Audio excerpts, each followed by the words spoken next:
Shalom, fidèles auditeurs, monde entier. Bienvenue encore sur cette plateforme, votre chaîne d'exhortation YouTube, Exode TV. Je me présente comme d'habitude, c'est votre frère Placide Roberto Ekata, votre serviteur, votre humble serviteur. Bienvenue une fois de plus encore dans cette école du désert. École du désert, pourquoi? Parce que, comme ce fut le cas pour le peuple qui quittait l'Égypte jusqu'à Canaan, ils ont cheminé vers le désert. Et vous voyez, pour arriver à Canaan, ils ont dû traverser le désert. Et donc, c'est le désert qui déterminait leur arrivée. Bien marcher dans le désert, marcher sagement dans le désert, détermine notre arrivée à Canaan. C'est pourquoi nous baptisons cette école, école du désert. École du désert en vue de l'enlèvement, en vue de la marche. Parce que celui qui veut atteindre la destination doit regarder comment est-ce qu'il est en train de poser le pas sur le chemin. C'est fou ce que les gens peuvent négliger le chemin et privilégier plus la destination. Même Jésus-Christ a dit que si quelqu'un veut bâtir une tour, il doit d'abord, n'est-ce pas, commencer à regarder les différents paramètres. Comment est-ce qu'il va faire en sorte que son œuvre puisse atteindre le succès. Et donc, ce succès-là, ce processus qui nous amène vers le succès-là, c'est la marche dont nous allons parler aujourd'hui. Je me présente encore pour ceux qui s'abonnent actuellement. C'est votre serviteur Placide Roberto Ekata. Et aujourd'hui, nous allons parler sur le thème du pourquoi de la foi. Je répète encore le thème. Pourquoi de la foi?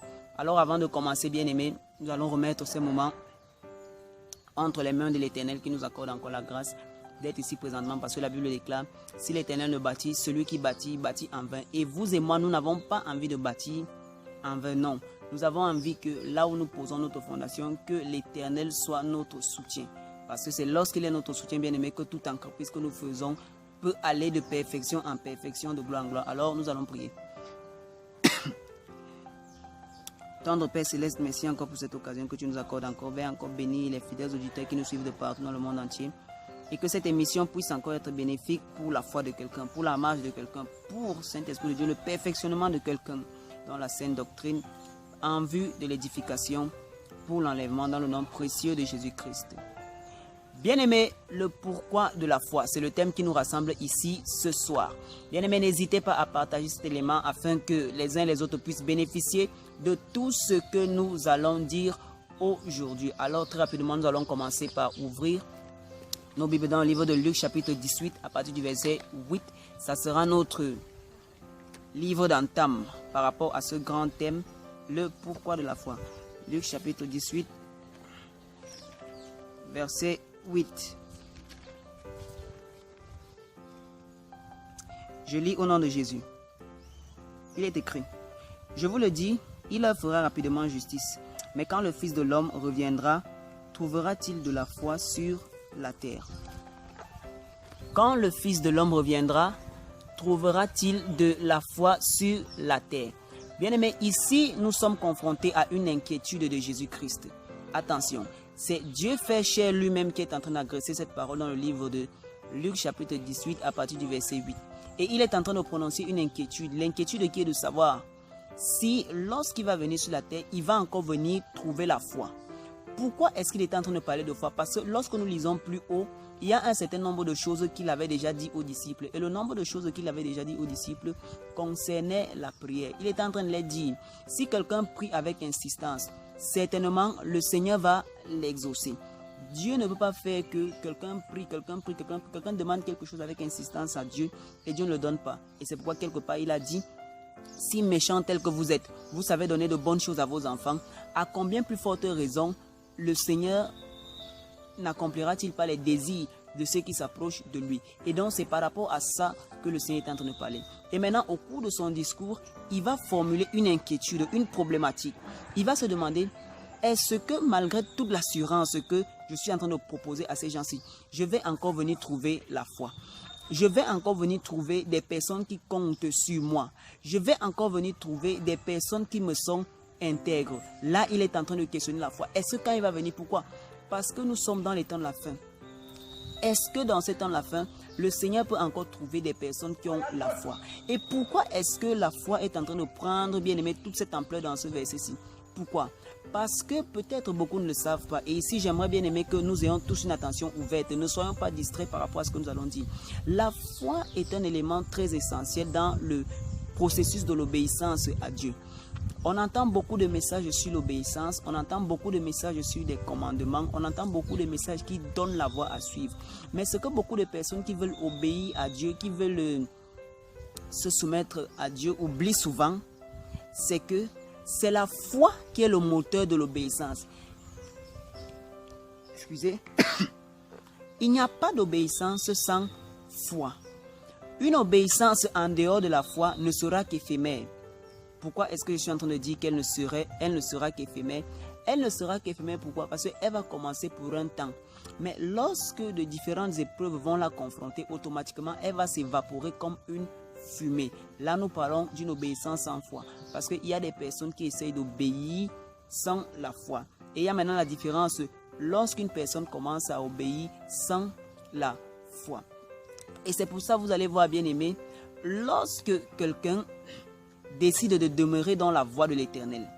Parce qu'on demeure dans les voies de l'Éternel parce que nous savons que c'est l'Éternel qui est capable de tout. Nous n'acceptons pas de marcher avec le Seigneur bien-aimé par contrainte. Non, c'est un gouvernement. Dieu s'est montré comme un père responsable. Vous savez, un père, ce n'est pas seulement celui qui se proclame comme un père. Non, le père n'est pas seulement dans la proclamation. Non, le père, c'est aussi dans l'ensemble des fonctions qu'il peut exercer. Et donc, toute personne qui est en mesure de vous prendre en charge, de vous nourrir, de prendre soin de vous, de votre école, etc., de vos besoins nutritionnels, automatiquement, il peut jouer le rôle de votre père. Pourquoi?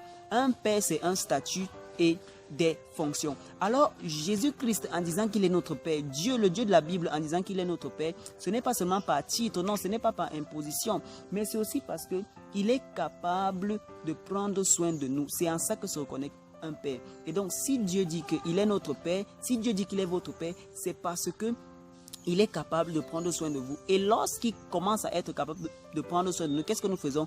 Nous nous soumettons à lui. Amen. On se soumet, on reconnaît que telle personne est notre Père et on se soumet à sa volonté par sa capacité à prendre soin de nous. C'est un volet qu'il ne faut pas, bien aimé, ignorer. Vous savez, beaucoup de chrétiens aujourd'hui jouent à l'humilité, font comme si c'est eux qui ont aimé Dieu le premier. Non, bien aimé, c'est Dieu qui nous a aimé le premier. C'est Dieu qui a créé le jardin d'Éden et il a mis tous les fruits. On ne l'avait pas demandé ça. Ça, c'est le rôle d'un père. Et donc, on se soumet à la volonté de Dieu parce que c'est notre Père. Et donc, bien aimé, vous allez voir, c'est la foi en le fait qu'en me soumettant à la volonté de Dieu, Dieu sera capable d'assouvir à mes besoins qui fait en sorte que je continue à l'obéir. C'est ça le plus grand élément. Vous allez voir, bien aimé, il y a des personnes, quand elles commencent à ne plus, bien aimé, avoir la foi que Dieu peut faire quelque chose pour eux, automatiquement, elles ne se soumettent plus à Dieu. Et c'est pourquoi le Seigneur avait dit, il est plus facile à un chameau de passer par le trou d'une aiguille qu'à un riche d'entrer dans le royaume de Dieu. Pourquoi? Parce que le riche, comme la richesse est un élément bien aimé qui peut prendre soin de nous, qui peut nous assurer le venir, automatiquement pour le riche, son argent commence à substituer le rôle que Dieu peut jouer. Parce que Dieu, c'est celui, n'est-ce pas, à qui on demande tout ce dont on a besoin. C'est Dieu qui nous fournit tout ce dont on a besoin. Mais pour le riche, l'argent commence à occuper cette place-là. C'est pourquoi le Seigneur dit, il est plus facile à un chameau de passer par le trou d'une aiguille qu'à un riche d'entrer dans le royaume de Dieu. Pourquoi? Parce qu'il substitue Dieu à l'argent. L'argent commence à jouer le rôle que Dieu peut jouer dans sa vie, le rôle de pouvoir. Et donc, bien aimé, c'est la foi.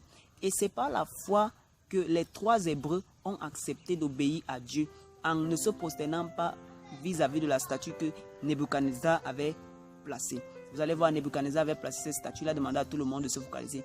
Mais les 3 Hébreux étaient sûrs que, en obéissant à Dieu, Dieu allait les prendre en charge. C'est cette assurance-là que la foi amène. Et cette assurance-là que beaucoup de personnes ont perdu. Et cette assurance-là que le Seigneur Jésus-Christ est en train de décrire lorsqu'il dit dans Luc chapitre 18, verset 8, « Lorsque le Fils de l'homme reviendra, trouvera-t-il la foi sur la terre ?» Est-ce qu'on va encore trouver des gens qui seront capables de manifester l'audace parce qu'ils savent que Dieu va les secourir? Vous savez, bien aimé, lorsqu'un enfant sait que papa est en santé, il n'a pas peur des gens du dehors parce qu'il sait que moindre chose qui va se passer, papa va nous défendre. Mais est-ce qu'il y a encore des chrétiens aujourd'hui qui considèrent que Dieu peut les défendre? C'est-à-dire, je ne fais pas ceci parce que je sais que mon Dieu m'a proposé ceci, parce que je sais que l'option de mon Dieu est meilleure. C'est ça le rôle du libre arbitre, vous comprenez bien aimé. Lorsque le Seigneur dit dans la Bible, dans Deutéronome, qu'il a placé 2 chemins, c'est pour qu'on puisse peser. Lorsque tu regardes les 2 chemins-là, il y a les gens qui trouvent que le chemin de la perdition est plus bien, mais il y a d'autres qui trouvent que le chemin de Dieu les est plus bénéfique. Ce n'est pas une question de contrainte.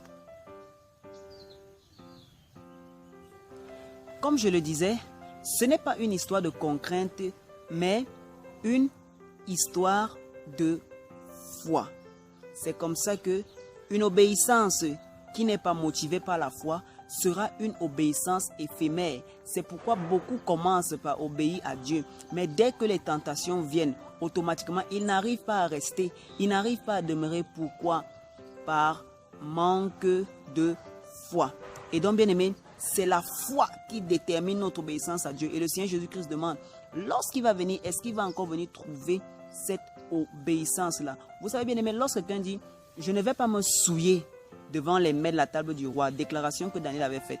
Je ne vais pas me souiller devant les mets de la table du roi. Et il part, il dit au serveur que non, donnez-moi les mets, donnez-moi seulement les herbes et laissez les autres se souiller avec les mets de la table du roi. Daniel lui dit qu'il préfère les herbes et de l'eau, il préfère se nourrir des herbes et de l'eau. Et au bout de 10 jours, il a l'assurance qu'il aura une meilleure mine que ceux qui se nourrissent des mets de la table du roi. Bien, vous savez, dans la table du roi, il y avait différentes catégories de mets. Il y avait le vin, il y avait les boissons enivrante, bien aimé. Et cette table-là dont nous parle prophétiquement le livre de Daniel représente le monde actuel dans lequel nous sommes en train de vivre. La Bible dit tout m'est permis mais tout ne m'est pas utile. Et donc dans le monde il y a beaucoup de choses qui ne sont pas utiles aux chrétiens, beaucoup de choses qui sont néfastes pour le chrétien, des choses qui sont bonnes. Et maintenant, dans les choses qui sont mauvaises, bien aimé, on a le péché, on a la désobéissance, on a la fornication, on a la débauche, on a etc. Et donc, pour qu'un chrétien puisse, bien aimé, prendre la ferme décision de ne pas se souiller, il faut qu'il soit sûr que en n'allant pas se souiller vis-à-vis de cela, son Dieu pourra lui prendre en charge. Et c'est ça qu'on appelle le principe de la foi, le pourquoi de la foi. La foi intervient pour nous faire obéir. La foi, c'est l'élément qui me fait dire que non, en refusant de consacrer ma jeunesse à l'immoralité sexuelle, le Seigneur va me garantir un avenir sûr. Vous voyez, tous les hommes qui ont manifesté la foi avaient compris ce principe-là. Joseph savait que s'il acceptait la proposition de la femme de Potiphar, automatiquement la promesse que Dieu lui avait faite n'allait plus s'accomplir. Et donc pour lui, la promesse de Dieu était mieux. Vous voyez, il avait la foi. Écoutez, à cette époque-là, il y avait beaucoup d'avantages à ce que Joseph puisse accepter la femme de Potiphar. Imaginez-vous, quel privilège est-ce qu'il allait avoir? Peut-être, je ne sais pas moi, il allait avoir des prérogatives. Peut-être la femme de Potiphar allait aller voir son mari afin que son mari donne encore à Joseph un poste qui est plus élevé, afin que... Vous voyez, il y avait beaucoup de choses dont Joseph pouvait bénéficier. Non, mais la foi, qui est le moteur par excellence de l'obéissance à Dieu, a fait en sorte que Joseph ait plus confiance aux promesses que Dieu lui avait faites. En un temps où, bien aimé, rien ne semblait, même rien ne se dessinait. Vous voyez, en un temps où rien ne semblait, rien ne se dessinait encore. Le monsieur était en prison, il travaillait en tant qu'esclave, mais la foi l'a permis. Le pourquoi de la foi? La foi, c'est le moteur de l'obéissance à Dieu. La foi, c'est le moteur de la sanctification à Dieu. Il y a des personnes qui décident que... Excusez. Il y a des personnes qui décident que la fornication, je ne vais pas la commettre. Mais qu'est-ce qui va faire en sorte qu'une personne qui décide de ne pas commettre la fornication puisse résister aux différentes propositions qui vont venir? C'est la foi. Parce qu'il a la ferme assurance qu'en obéissant à Dieu, Dieu sera capable de prendre plus soin de lui. Bien aimé, je vais vous raconter une histoire. Il fut une année, j'ai travaillé dans une entreprise. Et dans l'entreprise, là, la majorité des collègues étaient en train de faire la falsification afin de pouvoir avoir des gains, afin de pouvoir avoir des avantages dans le service. C'était un stage. Nous étions en train de faire ce stage.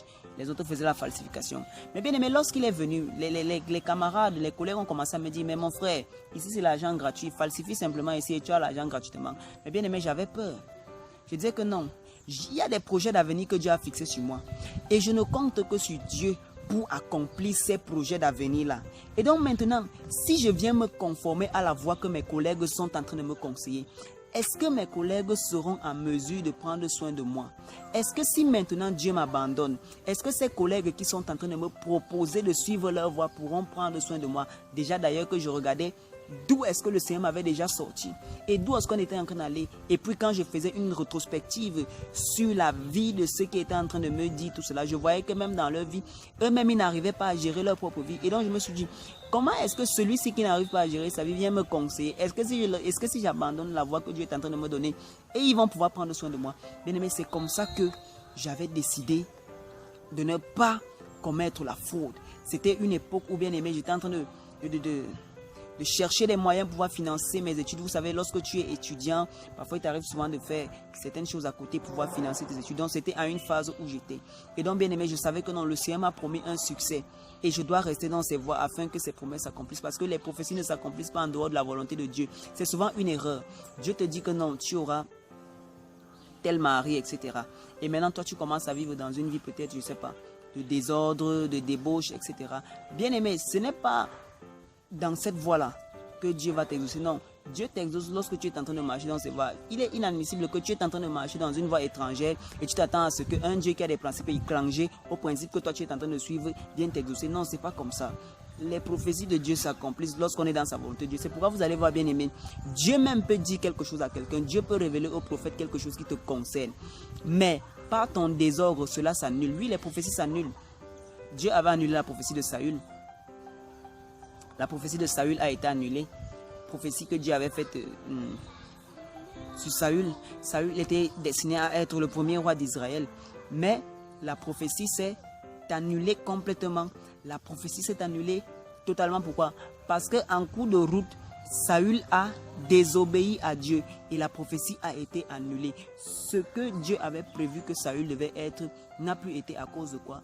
À cause de la désobéissance. Donc la désobéissance annule souvent les desseins de Dieu. Et nous venons encore, lorsque nous lisons dans le livre de 1 Samuel, la promesse qu'il avait faite à Élie. Il avait dit que la génération d'Élie devait travailler devant lui de génération en génération, c'est-à-dire la lignée d'Élie. Ça veut dire qu'il devait constamment servir dans le temple de génération en génération. Mais lorsque Ophni et Phiné ont commencé, les deux fils d'Élie ont commencé à faire les désordres, bien aimés. Ils ont commencé à faire les désordres. Coucher avec les femmes, les sacrifices qu'on venait donner, ils prenaient les morceaux qui étaient les plus prestigieux. Mais Dieu s'est irrité. Et Dieu va dire, excusez, et Dieu va dire à Élie que j'avais prévu que ta famille et toi allaient servir devant moi de génération en génération. Mais loin de là, je vais honorer ceux qui m'honorent. Bien aimé, est-ce que vous savez ce que c'est que l'honneur? Le principe qu'on appelle l'honneur. Beaucoup de personnes entendent parler d'honneur, mais beaucoup de personnes ne pratiquent pas réellement ce que c'est que l'honneur. L'honneur, c'est quoi? Écoutez dans quel sens dit ça. Dieu dit ça. Dieu dit ça dans une perspective interactive, c'est-à-dire que échange. J'honorerai celui qui m'honore. Loin de là, j'honorerai celui qui m'honore. Et celui qui me déshonore, je vais l'honorer. Et donc, Dieu te dit que voilà tel avenir. Bien aimé, vous savez, le but de notre existence sur la terre ici, c'est d'accomplir les desseins de Dieu. C'est ça le grand but. Toute personne qui vient sur la terre, Dieu a un dessein particulier qui veut que cette personne puisse accomplir. Dieu a une destinée. Ce n'est pas la prédestinée parce que la prédestinée implique l'obligation. La prédestinée implique l'obligation. Mais la destinée implique le consentement. Ça veut dire si tu veux, tu fais. Si tu ne veux pas, tu ne fais pas. C'est pourquoi il dit dans Deutéronome, voici je mets devant toi deux chemins. Ça veut dire que si tu veux, tu fais. C'est la destinée, c'est une proposition. La destinée peut être détournée, la destinée peut être refusée, la destinée peut être rechignée. Et donc c'est ça le but. Le but de ta vie, c'est d'accomplir la destinée que Dieu a fixée pour toi. Et maintenant, Dieu honore ceux qui l'honorent. Donc, en dehors de l'honneur que tu vas produire à Dieu, bien-aimé, la promesse que Dieu a faite sur toi ne va jamais s'accomplir. Et donc, je ressouligne encore le point de base pour dire que la foi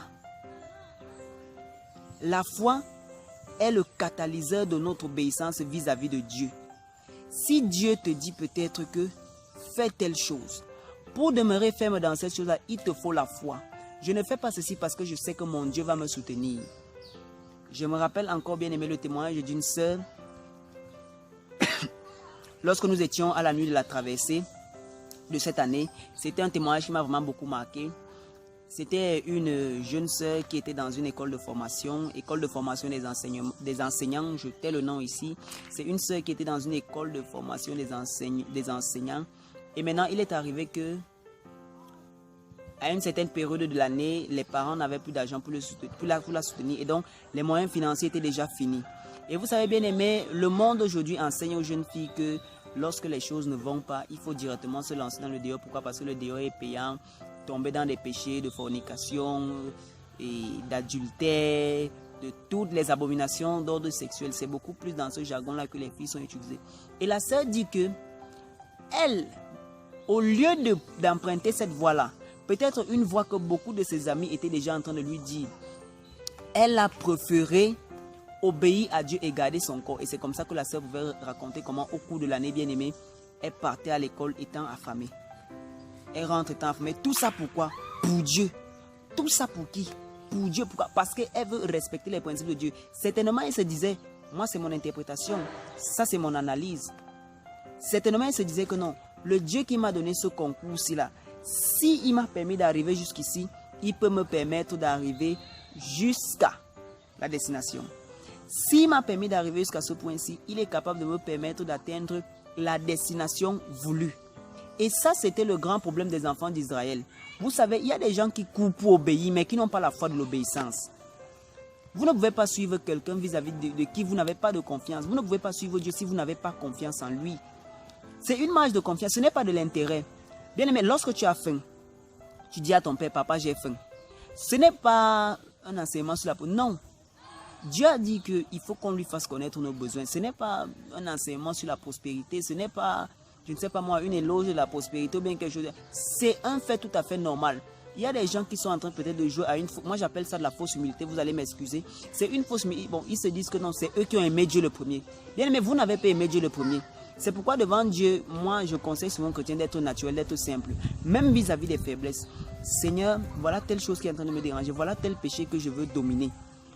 Donne-moi la force. C'est ça, bénéficier de la grâce. On bénéficie de la grâce en soumettant nos faiblesses à Dieu pour qu'il nous donne la force. Mais il y a des gens bien aimés, vous allez voir. Ils sont peut-être accablés par une faiblesse, une imperfection. Au lieu d'aller vers le donateur de grâce, celui qui fait grâce, non, ils commencent à jouer à l'orgueil individuel. C'est-à-dire ils veulent vivre sous la loi. Mon secret à moi, bien aimé, c'est que je dis, Seigneur, voilà telle chose est en train de m'affaiblir. Voilà. Vous allez voir des gens qui sont peut-être en phase de fiançailles. Ils ne veulent pas demander à Dieu les stratégies pour pouvoir rester dans la chasteté.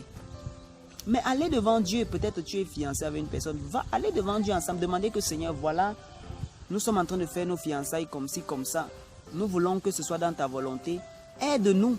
Mais c'est lui le donateur de grâce. Ce n'est pas par ta propre... Non, c'est pas lui.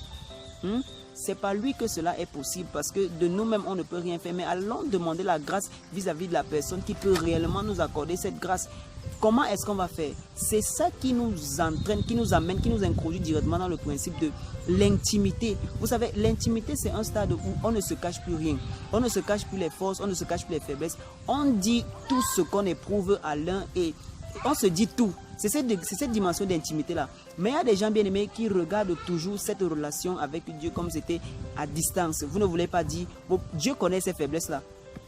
Laissez-moi vous dire, même celui qui se prétend le plus saint, Dieu connaît la faiblesse. Excusez. Dieu connaît la faiblesse de tout un chacun. Et c'était ça l'un des plus grands problèmes du peuple d'Israël. Vous voyez, ils se sont lancés à l'obéissance. Non, quittons l'Égypte, allons à Canaan. Ils ont quitté en courant. Mais maintenant, dans le désert, où les épreuves vont commencer à venir, la foi a commencé à manquer. Et lorsque la foi a commencé à manquer, ça a commencé à produire quoi? Ça a commencé à produire la désobéissance. Et c'est pourquoi Hébreu va nous dire qu'ils ont tous péri dans le désert. Hébreu chapitre 3, à partir du verset 7. Je lis au nom de Jésus. Écoutez ce qu'il est écrit, bien aimé. Il est dit, c'est pourquoi prenez à cœur ce que dit l'Esprit Saint. Aujourd'hui, si vous entendez la voix de Dieu, ne vous endurcissez pas comme l'ont fait vos ancêtres lorsqu'ils se sont révoltés et qu'ils ont, dans le désert, voulu me forcer la main. Ils se sont révoltés dans le désert et ils ont voulu forcer la main de Dieu. Écoutez ce que Dieu les a fait. Oui, ce jour-là, vos ancêtres m'ont défié, voulant me forcer la main. Bien qu'ils m'aient vu à l'action pendant 40 ans, c'est pourquoi j'ai été plein de colère contre cette génération et j'ai dit, leur cœur s'égare sans cesse. Attention, deuxième conséquence, leur cœur s'égare sans cesse. Oui, Ils n'ont fait aucun cas des chemins que je les prescrivais. C'est pourquoi dans ma colère, j'ai fait ce serment. Ils n'entreront pas dans mon repos. Regardez la fin tragique de ces personnes. Par manque de foi, ils se sont engagés dans une obéissance. Mais le manque de foi a fait en sorte que leur désir d'obéir s'est présenté devant Dieu d'une mauvaise manière. Et Dieu, au lieu de les bénir, Dieu a commencé plutôt à les maudire. Dieu a dit que personne n'a entré dans son repos. Et personne n'est entré. La Bible nous relate seulement 2 personnes qui sont entrées. Celle de Josué et celle de Caleb. 2 personnes qui ont vu la terre promise. Le reste là ne sont pas entrés. Pourquoi? Parce qu'ils n'avaient pas la foi. Leur foi se manifestait comment? Par le fait qu'ils doutaient complètement de Dieu. Et lorsqu'ils doutaient complètement, ils doutaient de Dieu, ça les amenait à désobéir. C'est pourquoi vous allez voir, lorsque Moïse est monté dans le Sinaï, il est parti prendre les commandements, les tablettes des commandements. Lorsqu'il a duré, la Bible a fait 40 jours fois 2. Quand Moïse est redescendu la première fois, dans les premiers 40 jours, quand Moïse est descendu, qu'est-ce qu'il a trouvé? Il a trouvé que non, ils avaient déjà fait un veau d'or. Ils ont commencé à adorer. Et écoutez la remarque qu'il faut. Il dit, voici vos dieux qui vous ont fait sortir d'Égypte. Un veau d'or. Oh, ils ont bien vu comment Dieu a fait. Mais il dit, voici vos dieux qui vous ont fait sortir. Donc, il dit, c'est le veau d'or là qui les a fait sortir d'Égypte. C'était pas quoi? Manque de foi. Le manque de foi, bien aimé, te fera toujours avoir une obéissance partielle. C'est celui, bien aimé, qui a d'abord la foi en Dieu. Avoir la foi ici, c'est savoir de quoi Dieu est capable. Amen. C'est lorsque tu sauras de quoi il est capable, c'est ça qui pourra t'amener à manifester véritablement la véritable foi. Une foi durable, pas une foi éphémère, pas une foi qui est limitée sur le temps. Non, une foi qui pourra être durable. C'est pourquoi nous disons, la foi, c'est le catalyseur de l'obéissance. Vous voyez, la foi, c'est cet élément-là, ce catalyseur-là qui fait en sorte que l'obéissance puisse être à long terme. Et parce que nous sommes en train de nous préparer pour l'enlèvement, nous avons besoin d'une obéissance à long terme. Pas des obéissances qui sont des feux de paille, des obéissances qui commencent en janvier et ça s'arrête en février. Non, une obéissance qui sera constante. Pour que cela soit, il faut qu'il y ait la foi. Et donc, bien aimé, pour cette première partie, nous allons nous limiter là. Mais je vais relire encore Luc chapitre 18 à partir du verset 8 afin de conclure. Comme nous sommes entrés par là, nous allons conclure.